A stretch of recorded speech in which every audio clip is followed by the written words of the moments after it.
Hi everyone, welcome to another video. Today we're going to make a card with the brand new Yeti Fun stamp set from Craftin Desert Divas. Here's a look at all the supplies that I used on my card today. So if you have any questions about what I might have used, you can come back here and look at this list. So I'm starting off with the largest rectangle in the Inside Scalloped Rectangles die set from Craftin Desert Divas. I'm going to run this through my die cutting machine twice with white cardstock. This is heavyweight white cardstock. So I'll go ahead and run that through once, and then I'm just going to position it on the same sheet of paper again and run this through for a second time. Now I need the inside of this rectangle as well, so I want to make sure to keep all of the pieces. Now on one of those insides, I'm going to be using this stitched scallop die from Craftin Desert Divas. This is the middle scallop that's in that set. I'm going to go ahead and place this on the bottom of that inside of the rectangle die. This is going to be some snowy hills that I made, so I just need that bottom portion to create that effect. I'll go ahead and run that through, and there are my snowy hills. Now I've also got this bush, or it can be the top of the tree from the scenery die. I'm going to cut this 3 times from green cardstock. Now I'll go ahead and cut that same die from white cardstock 3 times as well. Now this is going to be some snow on the top of the bushes, so what I did to make that is I actually took those white cardstock die cuts. Again, I cut 3 of those from the white cardstock and from the green cardstock. I'm going to take the white cardstock bushes, and I'm going to take the smallest scallop in that stitch scallop die set, and I'm going to just cut the top of these bushes.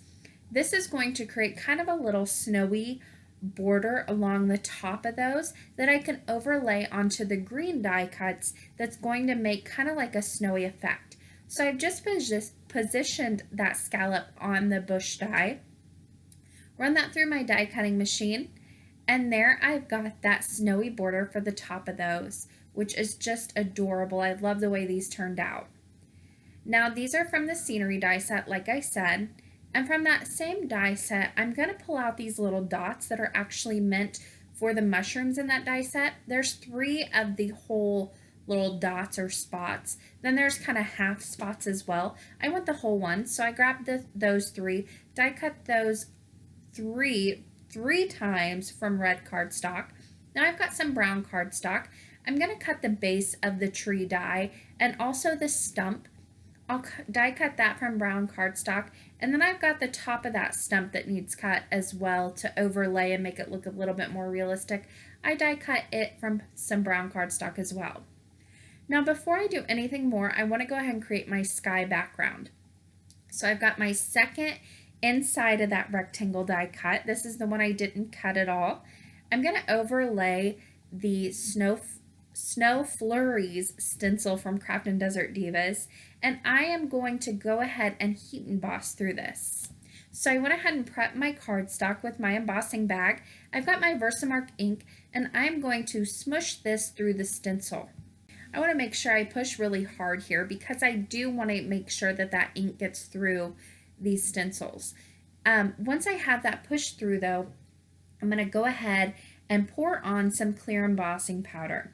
Now you could use any embossing powder you wanted to. Here I want to make snow flurries, so I used clear, so it just keeps my snow flurries white whenever I go and add some distress ink over this later. But you could also use some white, you could use silver, you could use iridescent. That would be gorgeous. Anything you might have on hand, you just want to make sure that you heat emboss to create that nice slick surface, so your distress ink, or if you want to use your oxides, that will resist that ink. So to create my sky, I decided to go with some Salty Ocean. This is my favorite ink to create a nice soft sky. And I'm just going to blend this right over the top of that panel that I just heat embossed. Now again, that heat embossing creates that nice slick surface. So any type of ink that I put over this, it's going to resist it. And it's going to stay nice, bright white. So I'll just go ahead and I start off with a very light hand, and I'm starting from all of the different sides and kind of working my way in to create kind of a gradient of a sky here. Now once I have all of that distress ink on, you'll notice that the heat embossing isn't quite as white as it should be. That's because a little bit of the ink does build up over that. All you need to do is take a dry cloth, a paper towel, or a washcloth, whatever you might have on hand, and just buff away any ink that might have gotten stuck on top of there. Now once that's finished, I'm going to go ahead and take some clean water and a paintbrush and just drip on some water spots. This is going to create even more kind of snowflake areas because that water will lift up any ink that was underneath it. So it just creates another texture in that sky. With my sky created though, it was time to go ahead and create all of my little pieces for my scene. So I'm going to start by putting together those snow-capped bushes. What I did was I just took those white pieces, added a little liquid adhesive to the back, and then I'll just place them right on top of each one of those little green bushes that I created. This is adorable, and I love the way these turned out. Now to add even more interest to those little bushes that I created, I will go in and add those little red berries that I also created with the little dots in that set. But I first wanted to move on to this little stump. It has the little brown top on it that adds even more interest to that stump that I just die cut from the same brown cardstock, and I'll put that right on top with some more liquid adhesive. Then I'll go back and finish creating all of these little bushes. Now I created 3 here. I only ended up using 2, but I am looking for a way to use that third one because I love the way these turned out. Now if you have any extra die cuts that you create for your scenes like I do, I always keep a little cup off to the side of my desk that's just kind of chock full of all of these little things I've made for cards, but maybe it didn't work out that I wanted to use it, or I just ran out of space, and in this case I created 3 and I only needed 2. So I just dumped those in that little cup so then I can go back and reuse them. I don't like to throw anything away just because I spent the time in making it and I spent the time in die cutting it, so I want to make sure that I save all those little pieces. Then I can just grab out, and it might save me a few minutes in the future. Now here's where I came in and added those little berries on top of my bushes just to add a little bit more interest and make them a little bit more Christmassy and a little bit more festive. Now I'm using liquid adhesive, I'm using glossy accents here, and also my quick sticks tool. That just helps me place these tiny little die cuts into place without getting glue everywhere. This tool is really kind of a lifesaver for me in creating all of my die cut scenes. So I'm on my last one here. I'll place those final 3 little berries right on top, and then that's going to finish those off. Then it was time to start putting the entire scene together. So I've got my little inside scalloped rectangles dies, and I went ahead and created 2 of those because I needed the inside. So I thought, why not just use the other one and layer these up, make it a little bit more dimensional. So I did that, and then I just went ahead and I'm going to put some liquid adhesive on the back of those 2 and place them right on top of a top folding A2 white card base that I made myself. On the inside of that, I'll go ahead and place my sky border or my sky background that I made here. And because this inlays right in there, it kind of just fits in like a little puzzle piece. It's very easy to do. Now, if you do need any help getting in those little nooks and crannies, I just like to take an acrylic block and kind of press around the edges. You can also use your quick sticks tool if you have one, and that will help you press in any of those little tiny edges or those little corners that you might need help placing. On the back of my snow border that I created with the stitch scallop, I placed on some of those brown trees. I didn't add anything to the top of those because these are a winter scene.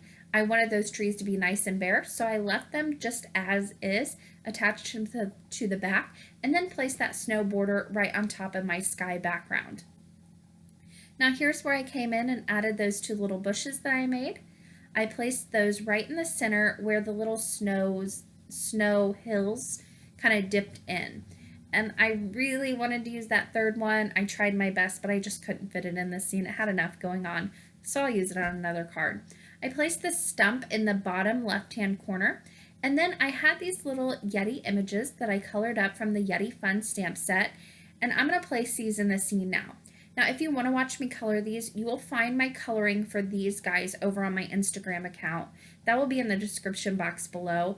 But for these new releases, I like to put all of my coloring on social media, not in my videos. So if you want to watch the coloring, you can head over there. So I colored up 3 of those images, placed those on the card, and then it was time for my sentiment, which I completely forgot about until now. What's new? So I grabbed out the sending die set from Craftin Desert Divas, and I thought I would do something different here. So with the sending die set, you get two pieces. You get the sending word die, and then you get like a little background to it. So I went ahead and I die cut that background from some green felt. I thought this would be a nice texture to add to the card, something a little bit different to help it stand out from this really busy background or the scene that I created. Then the word, I went ahead and die cut that from white cardstock, and this glues down perfectly to the felt. I use glossy accents here, and I also use glossy accents to glue down my felt. Most of the time I do use hot glue, but my glossy accents work just fine. As long as it's not just a plain die cut from felt, you can get away with using the glossy accents. It's going to bleed through a little bit, but that sending word die on top really helps cover that up. Now on this, or to finish off this sentiment, I grabbed Hugs from the Wishful Thoughts stamp set, stamped that onto a white cardstock flag banner that I die cut from the flag banner die set. Then I'll go ahead and add on this sending die and attach it right on top of that flag banner to kind of create this sentiment kind of piece together die cut, I guess you could say. So I attached that right on top of the banner to create the sending hug sentiment. Then I will attach this entire thing onto the card using some dimensional adhesive. I use Fun Foam and double-sided adhesive to create mine. You can use your foam tape if you have that on hand. This just works out better for me. So once I had that created, I placed that right on top of that scene, and that completely finished off this card for today. I love the way it turned out. Those little Yetis make for an adorable winter scene, and I really like the felt added to the back of that sentiment. I hope you guys enjoyed this video and watching me make this card with the brand new Yeti Fun stamp set. I'm going to leave you with a few pictures of this finished card.